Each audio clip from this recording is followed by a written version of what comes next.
आप सभी लोगों को राधे राधे। आज के वीडियो के माध्यम से मैं बिहार बोर्ड के वर्ग 10वीं के संस्कृत व्याकरण के अध्याय उपसर्ग पढ़ाने वाला हूं। मैं पूरे विश्वास के साथ कह सकता हूं कि यह वीडियो देखने के बाद परीक्षा में पूछे गए सभी उपसर्ग टॉपिक से जितने भी सवाल होंगे उन सवालों को आप आसानी से बना पाइएगा। तो आइए बिना बहस के शुरू करते हैं। जैसा कि हमने पहले ही बताया कि इस अध्याय में हम लोग उपसर्ग के विषय में पढ़ेंगे इस वीडियो में। तो कुछ भी विषय पढ़ने से पहले हमें यह ज्ञात हो जाना चाहिए कि जो चीज हम पढ़ रहे हैं आखिर वो है क्या। जैसे अभी हम उपसर्ग पढ़ रहे हैं, तो उपसर्ग पढ़ रहे हैं तो हमें यह मालूम होना चाहिए कि आखिर उपसर्ग किसे कहते हैं। तो देखेंगे लिखा हुआ ऊपर उपसर्ग किसे कहते हैं। तो उपसर्ग में लिखा है कि धातु और प्रतिपादिक के प्रारंभ में जुड़ने वाले वर्णों को उपसर्ग कहते हैं। आगे लिखा है कि यह प्रारंभ में जुड़ने पर उस शब्द का अर्थ ही बदल देता है। थोड़ा सा ये लिखावट हो गई, परिभाषा हो गई, हम अपने भाषा में समझने का प्रयास करते हैं। कह रहा धातु, धातु का मतलब होता है क्रिया का मूल रूप। क्या होता है? क्रिया का मूल रूप। तो धातु का मतलब होता है क्रिया का मूल रूप, क्रिया का मूल रूप। इससे भी परीक्षा में सवाल बन सकता है कि क्रिया के मूल रूप को क्या कहते हैं। तो आप याद रखिएगा कि क्रिया के मूल रूप को धातु कहते हैं। और क्रिया क्या है? जो हम कार्य करते हैं सभी के सभी क्रियाएं हैं। जैसे मैं अभी आप लोगों को पढ़ा रहा हूं तो पढ़ाना एक क्रिया है। अभी आप लोग जो काम कर रहे हैं पढ़ने का कर रहे हैं तो पढ़ना भी एक क्रिया है। तो कोई क्रिया हो संस्कृत में या फिर कोई प्रतिपादिक हो, प्रतिपादिक का मतलब कोई शब्द हो, यदि उनके प्रारंभ में जुड़ने वाले जो भी वर्ण होंगे उन वर्णों को हम लोग उपसर्ग कहेंगे। जैसे एक हार शब्द है, हार का मतलब आप जानते ही होंगे माला होता है, ऐसे गले में जो डाला जाता है वो हार। लेकिन इस हार के पहले एक तो वर्ण लग गया है प्र, और इसके बनने से बन गया है प्रहार, जो कि पहले हार था और प्र लगने से प्रहार बन चुका है, जिसका अर्थ बदल के मारना या फिर चोट करना या चोट पहुंचाना होता है। तो इसी प्रकार से कोई उपसर्ग जो है प्रारंभ में जुड़कर उस शब्द का अर्थ ही बदल देता है। आगे देखेंगे, आगे लिखा है कि संस्कृत में कुल उपसर्गों की संख्या 22 है। अब जो जो बोर्ड पर लिखा हुआ है एग्जाम में उसी से बस सवाल आएंगे। यह पूरे अनुभव के साथ मैं बता रहा हूं आप लोगों को कि संस्कृत में कुल 22 उपसर्गों की संख्या संस्कृत में कुल उपसर्गों की संख्या 22 है। एग्जाम में सवाल ऐसे ही आएगा कि संस्कृत में कुल उपसर्गों की संख्या कितनी होती है। तो आप जवाब में कहिएगा 22 होती है। कौन कौन है? तो पहला नंबर पर हम देख लेते हैं प्र उपसर्ग को। प्र उपसर्ग क्या है? अब किसी की शुरुआत में प्र लगा हो तो समझ लेंगे कि उस शब्द में प्र लगा है। जैसे एक शब्द है प्रकार, एग्जाम में सवाल आएगा कि प्रकार में कौन सा उपसर्ग है। तो आप प्रकार को पढ़ेंगे तो शुरुआती दौर में ही आपको प्र मिल जाएगा। तो जब शुरुआती दौर में ही प्र मिल जाए आप तुरंत कह दीजिएगा कि इसमें प्र उपसर्ग है। अब आगे देखेंगे प्रभाव, उसी प्रकार है प्रभाव। प्रभाव में भी देखेंगे कि पढ़ेंगे तो लगा है पहले पहले प्र, तो जिसमें शुरुआती में ही प्र लगा हो, प्र लगा है, सब में देखेंगे कि प्र लगा हुआ है।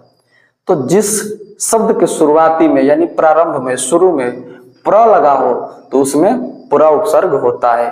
और परीक्षा में भी ऐसे ही सवाल पूछता है कि प्रकाश में कौन सा उपसर्ग होगा। तो पढ़ के आप बता दीजिएगा कि शुरुआत में प्र लगा है तो इसमें प्र उपसर्ग होगा। ठीक उसी प्रकार दूसरा है परा।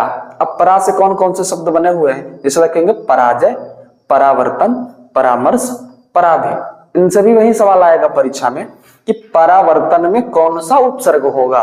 तो आप तुरंत पढ़ेंगे तो शुरू ही देखेंगे परा लगा हुआ है, तो परा लग गया इसका मतलब परा उपसर्ग है। उसी प्रकार यहाँ पराजय है तो परा लग गया तो इसमें भी परा उपसर्ग है। अर्थात कहने का मतलब यही है कि जिस शब्द के शुरू में, शुरुआती में, प्रारंभ में परा लगा हो उसमें परा उपसर्ग होगा। ठीक उसी प्रकार अप है।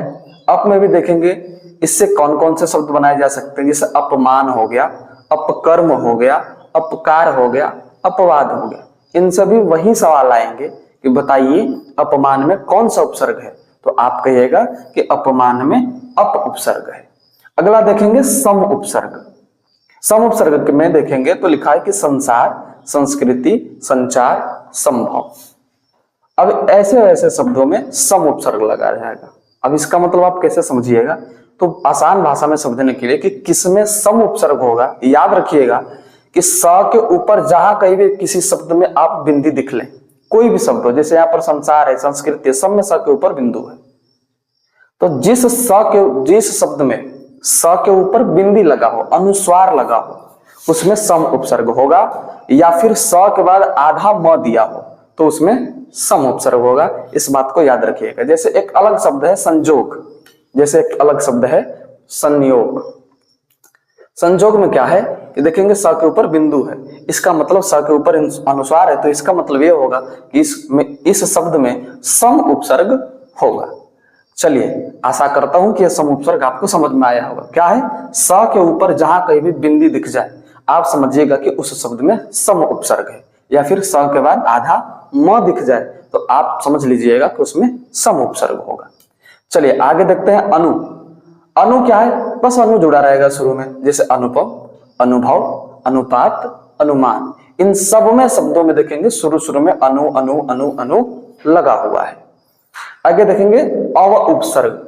अव उपसर्ग में भी क्या है, वही जिसके शुरू में अव लगा हो उसमें अव उपसर्ग होगा, जैसे अवकाश, अवरोध, अवमान, अवसर। इन सभी शब्दों में हम देखेंगे तो अव लगा है, और एग्जाम में ऐसे ही सवाल आएंगे कि बताइए अवकाश में कौन सा उपसर्ग होता है या कौन सा उपसर्ग होगा, तो ध्यान रखिएगा जवाब में कहिएगा कि अव उपसर्ग होगा।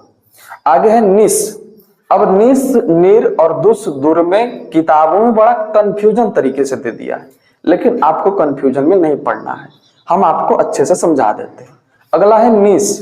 अब निस उपसर्ग जो है किन किन शब्दों में लगा रहेगा, तो जिन शब्दों में देखिएगा, पहले पढ़िए इसको। लिखा निश्चय में निस उपसर्ग होगा, निस्सरण में होगा, निष्कर्म में होगा, निष्ठा में होगा। मतलब आप समझ लीजिएगा कि नी के बाद कोई भी स हो, चाहे वो तालाब्य स हो, चाहे वो मूर्धन्य स हो, चाहे वो दंत स हो। नी के बाद यदि इन तीनों स में से कोई स आधा आ जाता है, आधा आएगा, देखिए जैसे देखिए नी के बाद आधा तालव्य सा आ गया, नी के बाद आधा दंत सा आ गया, नी के बाद आधा मूर्धन्य सा आ गया। तो नी के बाद कोई भी आधा सा आ जाए, चाहे वो तालव्य सा हो या फिर मूर्धन्य सा हो या फिर दंत सा हो, तो उसमें होगा हमारा निस उपसर्ग। ठीक है, एकदम कंसेप्ट अपना क्लियर रखिएगा। उसी प्रकार नीचे है नीर उपसर्ग। अब नीर में क्या है देखेंगे, पहले लिखा है कि निर्मल होगा, निर्धन होगा, निर्माण होगा, निर्दय होगा। अब इसको पढ़ने से पता चल रहा है कि नी के बाद जहां कहीं भी आपको ऊपर ऐसे टेढ़ा वाला र दिख जाए, टेढ़का र दिख जाए, हम लोग ऐसे बच्चों को जब ऑफलाइन पढ़ाते हैं तो कहते हैं सिंघिया वाला र दिख जाए, सिंघिया वाला, तो उसमें नीर उपसर्ग होगा। ठीक है, अगला है दुस उपसर्ग। दुस उपसर्ग में वही बात है कि दू के बाद कोई भी आधा सा आ जाए, दू के बाद कोई भी आधा सा आ जाए तो उसमें कौन सा उपसर्ग होगा, दुश्मन, जैसे दुस उपसर्ग होगा, सॉरी, जैसे देखेंगे दुश्मन, दू के बाद क्या है, आधा तलव्य सा है, दुष्ट, दू के बाद आधा मूर्धन्य सा है, दुस्शासन, दू के बाद आधा तलव्य सा है। तो इस प्रकार से ध्यान में रखिएगा कि दू के बाद कोई भी आधा सा आ जाए, चाहे वो तलव्य हो, मूर्धन्य हो या फिर दंत हो, तो उसमें हमारा होगा दुस उपसर्ग।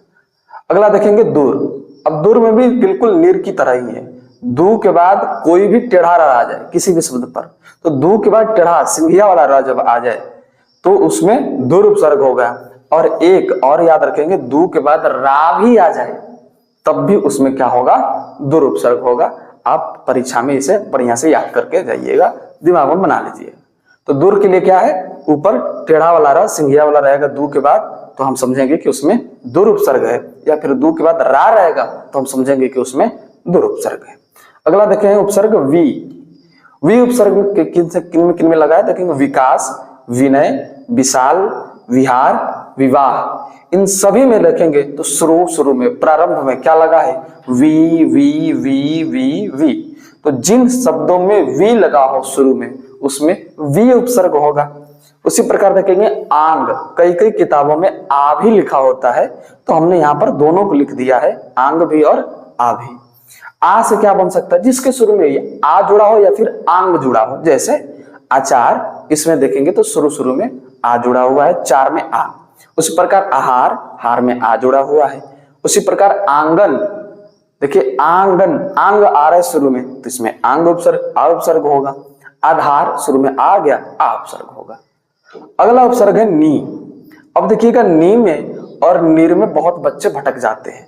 नी र में देखिएगा कि नी के बाद हमेशा टेढ़ा वाला र आएगा, लेकिन नी के बाद कोई टेढ़ा वाला र ना आए तो उसमें नी उपसर्ग होगा, जैसे निशा, निमेश, नीतीश, निशांत, नियम। और सब में देखेंगे तो छोटा वाला नी लगा हुआ है, लेकिन यहीं पर मैं लिख दूं, यहाँ पर निर्जल लिख दूंगा तो यहीं पर थोड़ा सा अंतर हो जाएगा। यह मत देख के मार दीजिएगा कि नी लगा है तो नी उपसर्ग नहीं, नी के बाद देखिए टेढ़ा वाला र भी लगा है, तो इसमें नी उपसर्ग नहीं बल्कि नीर उपसर्ग होगा। चलिए अभी हम 13 उपसर्गों को देखे हैं, अभी हम लोगों को 22 उपसर्गों को देखना है, तो चलिए हम आगे बढ़ जाते हैं। आगे जो उपसर्ग है वह है 14 नंबर अधि। अधिक उपसर्ग क्या है, किन में लगा रहेगा, तो जिसके शुरुआत में, जिस शब्द के शुरुआत में अधि अधि हो उसमें अधि उपसर्ग होगा, जैसे अधिकार, अधिकर्म, अधिनियम। इन सभी में हम गौर से देखेंगे तो सब में पाएंगे कि प्रारंभ में जो वर्ण लगा वो अधि लगा है, तो जिसके प्रारंभ में अधि उसमें अधि उपसर्ग। ठीक उसी प्रकार अगला 15 नंबर है अपि। अपि उपसर्ग है, लेकिन यह स्वतंत्र अव्यय के रूप में काम करता है, जिसका अर्थ होता है भी। तो इसके प्रारंभ में यह किन्हीं शब्द के प्रारंभ में जोड़ने देखने को नहीं मिलेगा। अगला है अति उपसर्ग। अति उपसर्ग से क्या क्या शब्द बन सकते हैं या किन किन शब्दों में लगा होता है, तो देखेंगे लिखा अति सुंदर, अतिमान, अत्याचार, अत्यंत। इन चारों उदाहरणों को देखने के बाद हमें समझ में आ रहा है कि यदि अ के बाद ती आ जाए, अ के बाद ती आ जाए तो उसमें अति उपसर्ग होगा। हाँ, या फिर अ के बाद आधा त आ जाए और उसके बाद यह हो, आधा त आ जाए और उसके बाद यह हो, दोनों में मिल रहा है आपको। तो अ के बाद आधा त आ जाए या फिर यह आ जाए, क्या आना चाहिए, पहले बात ध्यान से समझेंगे। अ के बाद ती आए तो भी अति उपसर्ग होगा, अ के बाद त आधा त और उसके बाद यह आ जाए तो भी उसमें कौन सा उपसर्ग, अति उपसर्ग होगा। इस बात को आप ध्यान रखिएगा। अगला उपसर्ग है सु। सु उपसर्ग क्या है, तो पढ़ेंगे इसमें, तो उदाहरणों में लिखा है कि सुंदर, सुलेखन, सुमन, स्वागतम, सुगम। इसका कहने का अर्थ यह है कि जिसके शुरू में सु सु लगा होगा, सुसु नहीं, वो बच्चा जो करता वो नहीं, सु लगाए, सु सु सु। तो जिसके प्रारंभ में सु लगा हो, जैसे सुंदर, सुलेखन, सुमन, सुगम, उसमें तो सु उपसर्ग होगा ही होगा, लेकिन एक और सा है स्वागतम। स्वागतम में भी सु उपसर्ग होता है। आगे देखेंगे, अगला है उत। अब उत क्या होता है, उत पर थोड़ा सा ध्यान देना पड़ेगा आपको, क्योंकि डिफरेंट टाइप के, जैसे उन्नति, उद्धार, उद्योग, उद्दंड, उच्चारण, उल्लास, इन सभी में उत उपसर्ग होगा। समझने के लिए देखेंगे, गौर करेंगे तो पाएंगे कि उ के बाद यदि डबल ना हो तो उसमें उत उपसर्ग होगा। उ के बाद यदि डबल द हो, क्या हो, द हो। अब इसमें देखिए क्या है, यह है आधा ध है, आधा ध और द लगा है उद्धार में, और उद्योग में देखेंगे तो उ है, आधा द है और य है। इस प्रकार से इसे उद्या पढ़ते हैं और इसे उद्ध पढ़ते हैं। तो ध्यान रखेंगे उ के बाद डबल ना हो तो उत उपसर्ग होगा, उ के बाद माने धार हो, इस टाइप का जो सवाल हो उसमें उत उपसर्ग होगा। उद्योग जैसे उ के बाद ये वाला आ जाए, ये वाली द, जैसे विद्यालय में जो होता है तो उसी प्रकार ये आ जाए तो इसमें भी क्या हो जाएगा, आपका उत उपसर्ग हो जाएगा। उच्चारण डबल च आ जाए तो भी क्या हो जाएगा, उत उपसर्ग होगा। उल्लास डबल ला आ जाए तब भी क्या हो जाएगा, उत उपसर्ग होगा। तो ये तो लिखा हुआ है, लेकिन जो नहीं लिखा हुआ है, जैसे मान लीजिए एक आ जाए उद्धव, तो उद्धव क्या हो जाएगा, इसमें उत उपसर्ग हो जाएगा। ठीक, क्योंकि ये जैसा यहाँ है वैसा यहाँ है। तो ये हमने मेन में लिख दिया है, उ के बाद डबल ना हो, उ के बाद धा हो, उ के बाद द्या हो, उ के बाद डबल च हो, उ के बाद डबल ला हो, तो उनमें उत उपसर्ग होगा। अब चलिए आगे देखते हैं। आगे है 19 नंबर अभि उपसर्ग। अभि उपसर्ग में पढ़ेंगे तो लिखा अभिषेक, अभिक्रिया, अभिमान। सब में शुरू में देखेंगे तो अभी अभी अभी अभी लगा हुआ है, तो क्या हो जाएगा उपसर्ग? अभि उपसर्ग। अगला 20 नंबर उपसर्ग देखते हैं प्रति उपसर्ग। प्रति उपसर्ग में क्या है? प्रतिदिन, प्रतिफल, प्रत्यय, प्रत्येक। अब यहां पर बच्चों को कंफ्यूजन होता है। क्या? इस प्रतिदिन को देख के कहते हैं कि शुरू में प्र लगा है, शुरू में प्र लगा है तो क्या हो जाएगा? ये प्र उपसर्ग बता देते हैं कि शुरू में प्र लगा है, इसलिए इसमें कौन सा उपसर्ग? प्र। आगे पढ़ते ही नहीं कि इसमें तो प्रति लगा है। हाँ, तो आप जरूर पढ़िएगा कि इसमें लगा है प्रति, इसलिए क्या होगा? प्रति उपसर्ग। इसमें भी लगा है प्रति, तो प्रति उपसर्ग। ये नहीं कि प्र केवल पढ़ के प्र उपसर्ग मार दीजिए। टोटल पढ़ेंगे, समझेंगे, तब हम अपने उत्तर का निर्धारण करेंगे। ठीक, आगे देखेंगे प्रत्यय और प्रत्येक। इन दोनों में से समझ में आ रहा है कि प्र के बाद ती रहेगा तो प्रति उपसर्ग तो होगा ही होगा, लेकिन प्र के बाद आधा त हो, प्र के बाद आधा त हो और उसके बाद य आ जाए, य आ जाए, तो उसमें भी कौन सा प्रत्यय होगा? और कौन सा उपसर्ग होगा? प्रति उपसर्ग होगा। अगला देखते हैं 21 नंबर परि उपसर्ग। परि उपसर्ग से कौन कौन से शब्द बन सकते हैं? जैसे परिवार, परिवहन, परिचय, परिसर। तो सब में देखेंगे तो शुरू शुरू में प और छोटा वाला री लगा हुआ है, सब में लगा है। अर्थात जब भी कभी आपसे परीक्षा में सवाल ऐसा पूछ ले कि निम्नलिखित में से कौन परि उपसर्ग है, तो आप वहां पर ध्यान रखिएगा कि प और छोटा री किन शब्दों में लगा हुआ है। शुरू मान, तो शुरू में लगा होगा तो उसमें परि उपसर्ग। अगला और अंतिम उपसर्ग है 22वां उप उपसर्ग। उप से क्या क्या बन सकते हैं? उपकार, उपमंत्री, उपाध्यक्ष, उपहार। सब में इनमें देखेंगे तो शुरू शुरू में उप उप उप उप लगा हुआ है। तो जब एग्जाम में सवाल पूछे कि उपमंत्री में कौन सा उपसर्ग, तो आप बताइएगा कि उपमंत्री में उप उपसर्ग होता है। तो अब यह उपसर्ग अध्याय पूरा तरीका से समाप्त हो चुका है। उपसर्ग अध्याय का एक और वीडियो हम आप लोगों के सामने आप लोगों को देंगे बना के, ठीक, जिसमें केवल और केवल क्या होगा? कंफ्यूजिंग होगा, कंफ्यूजिंग वाला भाग उसमें रहेगा।